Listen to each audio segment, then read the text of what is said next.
Like, share and subscribe to Inspire Media. పితృదేవతల ముక్తి కోసం పరితపిస్తూ వారి వారసులు హిమాలయ పర్వత శ్రేణుల్లో ఉన్న గంగోత్రి నుంచి మొదలయ్యే గంగానది దారి కోసం ఎలా ఎదురు చూస్తున్నారో అలా గౌరవ ప్రధానమంత్రి శ్రీ నరేంద్ర మోదీ గారి రాక కోసం అభివృద్ధి లేక అప్పులతో నలిగిపోతున్న ఆంధ్ర ప్రజానికం, దాష్టీకంతో దోపిడీతోటి నలుగుతున్న ఆంధ్ర ప్రజానికం, అవినీతి అప్రజాస్వామిక విధానాలతో కొట్టమిట్టాడుతున్న ఆంధ్ర ప్రజానికానికి ప్రధానమంత్రి, మన ప్రియతమ ప్రధానమంత్రి శ్రీ నరేంద్ర మోదీ గారి రాక, గంగమ్మ తల్లి భూమి మీదకు వచ్చి హిమాలయాల నుంచి భూమి మీదకు వచ్చి ఎలా సేధనిచ్చిందో, మన ప్రియతమ గౌరవ ప్రధానమంత్రి శ్రీ మోదీ గారి రాక ఈ ఎన్డీఏ పునర్కలయిక 5 కోట్ల మంది ప్రజలకి ఆనందాన్ని ఇచ్చింది.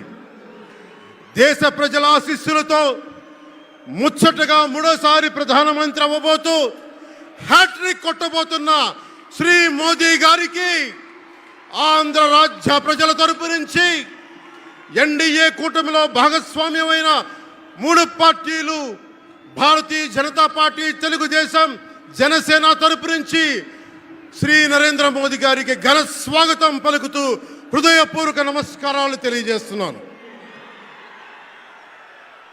2014లో తిరుపతి బాలాజీ వెంకటేశ్వర స్వామి సాక్షిగా ఈ పొత్తు మొదలైంది.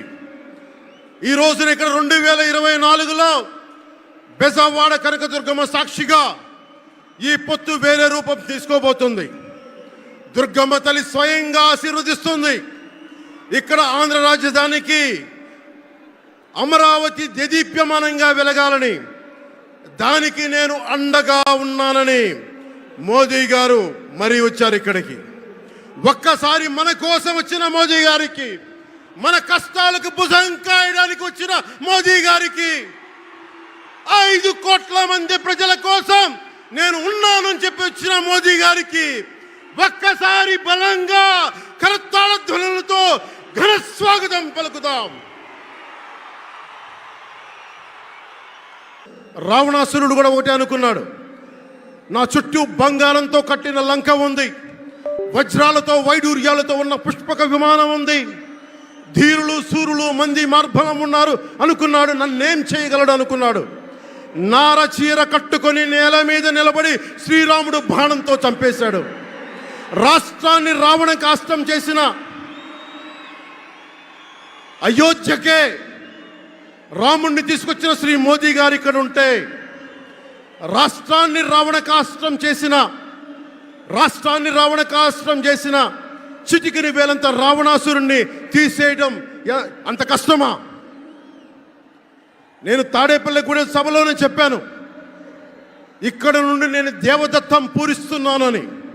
అర్జునుడు పూరించిన శంఖం దేవదత్తం అంటే, నేను దేవదత్తం అన్నాను కానీ పాంచజన్యం అనలేదు. అది పూరించాల్సింది ద్వారకలో ఉన్న శ్రీకృష్ణుడే. అక్కడి నుండే మోదీ గారు పాంచజన్యాన్ని వచ్చిన మోదీ గారు, గుజరాత్ ద్వారక నుంచి వచ్చిన శ్రీ మోదీ గారు ఈ కురుక్షేత్ర యుద్ధం కోసం పాంచజన్యాన్ని పూరిస్తారు. ఇక్కడ జరగబోయే ఎన్నికల కురుక్షేత్రం, ఈ యుద్ధం ఫలితం ధర్మందే విజయం, పొత్తుదే గెలుపు, కూటమిదే పీఠం. ధర్మందే విజయం, పొత్తుదే గెలుపు, కూటమిదే పీఠం. జై Hind. Like, share and subscribe to Inspire Media.